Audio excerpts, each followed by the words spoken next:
Numa antiga porta de bronze da Basílica de São Pedro, no Vaticano, observa-se um relevo que mostra São Paulo devolvendo à cega Petronita o véu que ela lhe havia oferecido. Quando a jovem, diz a lenda, colocou o véu sobre os seus olhos, recobrou milagrosamente a visão. Seja bem-vindo ao Eu Penso. Se inscreva e compartilhe. Ajude outras vidas a serem abençoadas também. Olá, eu sou o pastor Josué Gonçalves. Liderança é a arte de crescer com as pessoas.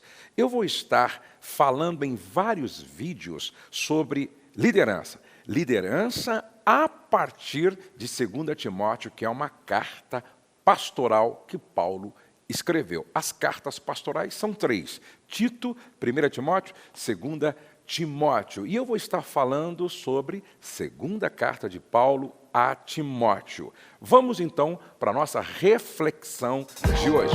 Segunda epístola de Paulo a Timóteo, capítulo 1, verso 1 e 2.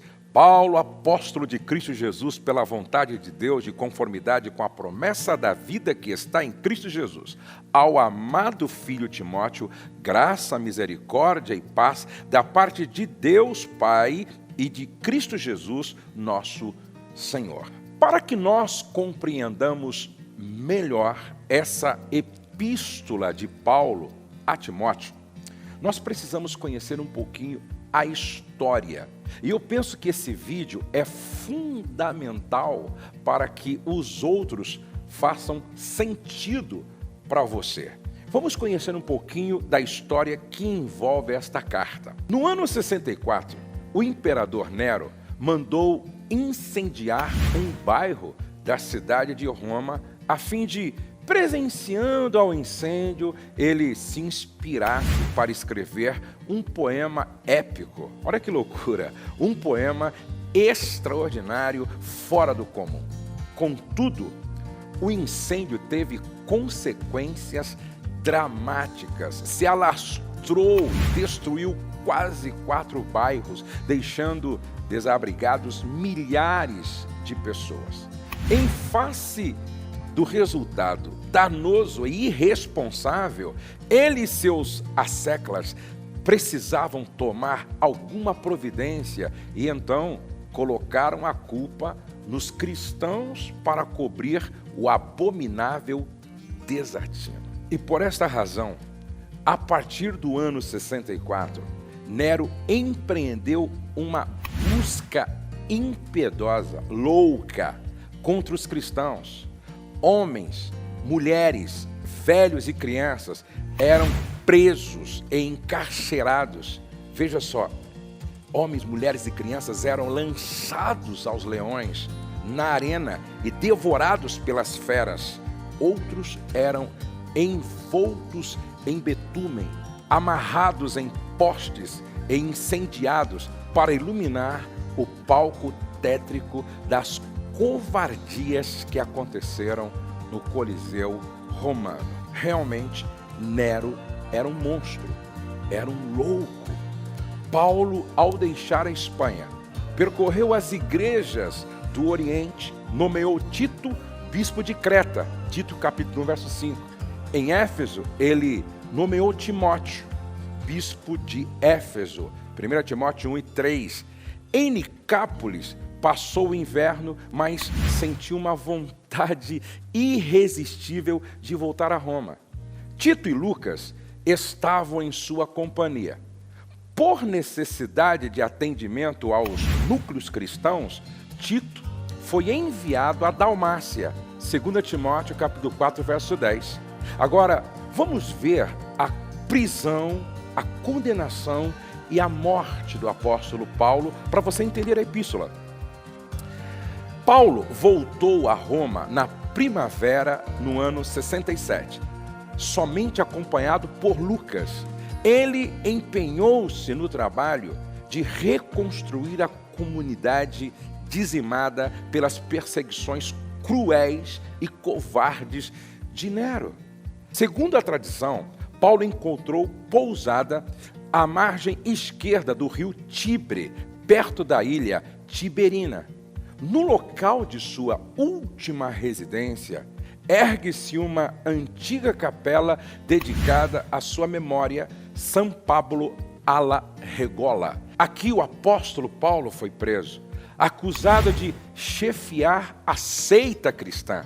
Neste segundo cativeiro, a situação do apóstolo ficou completamente inversa da anterior, pelo fato de pesar sobre os cristãos a acusação de terem incendiado Roma. Por essa razão, arrastava pesados grilhões e era tratado como malfeitor, segundo Timóteo capítulo 2, verso 9. O apóstolo estava completamente isolado, porque os amigos de Roma não conseguiam visitá-lo facilmente.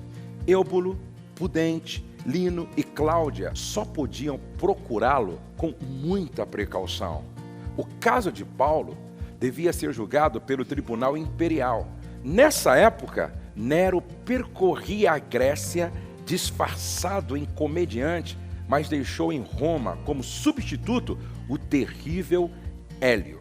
No primeiro interrogatório, permitiram o apóstolo fazer a sua própria defesa da acusação de cumplicidade no incêndio de Roma, mas ninguém o ajudou senão Deus. Isso está registrado em 2 Timóteo 4, versos 16 e 17. Contudo, deve ter se saído muito bem, pois a audiência foi suspensa sem qualquer condenação. No calabouço, o apóstolo Paulo reuniu suas forças restantes e escreveu a sua última carta ao estimado discípulo Timóteo, a segunda epístola a Timóteo, a quem cuidava como um filho e o nomeou executor do seu testamento. O apóstolo tinha esperança de vê-lo ainda mais uma vez, mas tinha receio de que fosse tarde demais.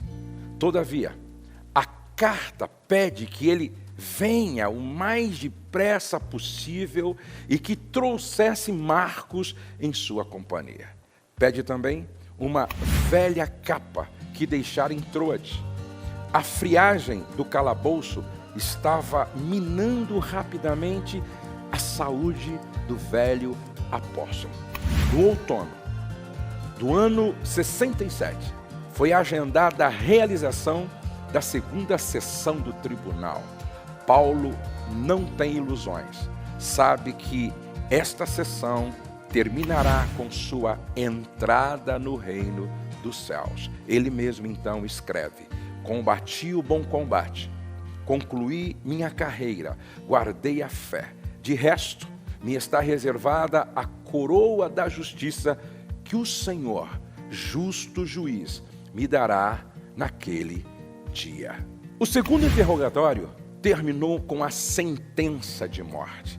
Certa manhã, o velho apóstolo foi levado por um grupo de soldados ao longo da via Ostiense. Seguiram pela porta trigemina, passaram ao lado da pirâmide de Cécio. A seguir, os carrascos que o levavam deixaram a estrada e entraram à direita pela pastagem até o local onde ele foi executado. Hoje naquele lugar existe a Piazza Trefontane. Uma lenda romana, vou repetir, é uma lenda romana, conta que no momento da execução se aproximou do apóstolo uma cega chamada Petronita, que lhe ofereceu um véu para vendar-lhe os olhos. Numa antiga porta de bronze da Basílica de São Pedro, no Vaticano, observa-se um relevo que mostra São Paulo devolvendo à cega Petronita o véu que ela lhe havia oferecido. Quando a jovem, diz a lenda, colocou o véu sobre os seus olhos, recobrou milagrosamente a visão. No local da execução, a cabeça do apóstolo tombou, decepada por um vigoroso golpe de espada. Os lábios de Paulo de Tarso, que só pronunciaram palavras ungidas por Cristo, se fecharam para sempre. De acordo com a opinião mais comum, Paulo sofreu martírio no mesmo dia e no mesmo ano que o apóstolo Pedro.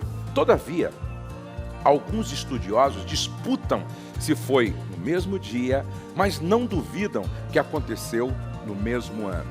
A testemunha mais antiga, São Dionísio, o Corinto, afirma que as execuções foram, de fato, no mesmo dia, em locais diferentes. Na verdade, nós não temos certeza sobre a morte de Pedro em relação à morte de Paulo em termos de local e data. Sabemos que a carta 2 Timóteo foi escrita quando Paulo vivia muito próximo da sua execução. Agora, quando você ler a carta de Paulo a Timóteo, você precisa ler em que momento Paulo escreveu. Foi em um momento em que ele estava se despedindo. Por isso que eu sempre digo que não é apenas uma carta, é um testamento onde Paulo está passando o bastão da liderança para o jovem líder que ele treinou para ficar no seu lugar. Não perca nenhum vídeo onde eu vou estar falando sobre liderança a partir de 2 Timóteo. Você gostou? Então clique aqui embaixo no gostei. Deixe a sua observação, deixe a sua pergunta. Se inscreva no meu canal se você ainda não se inscreveu e divulgue o meu canal para todos os seus liderados. Deus abençoe você, Deus abençoe sua casa e nunca se esqueça que nenhum sucesso justifica o fracasso da família de um líder.